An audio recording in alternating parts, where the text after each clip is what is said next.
Do you know many people are having trouble with their Whirlpool dryers not spinning? Don't worry. In this video, we'll show you how you do this. Let's start. Step 1. Check power.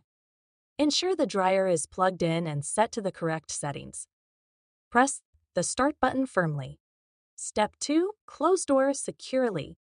Make sure the dryer door is completely closed to activate the safety mechanism. Step 3. Check fuses. Verify that both household fuses or circuit breakers are operational and not tripped. Step 4. Inspect drum. Listen for unusual noises and check for obstructions in the drum that might prevent it from turning. Step 5. Test for heat. Feel for heat after trying to start the dryer to identify motor or drum problems. Step 6. Clear vent. Inspect the venting system. Make sure it's clear and not blocked, as this helps proper airflow.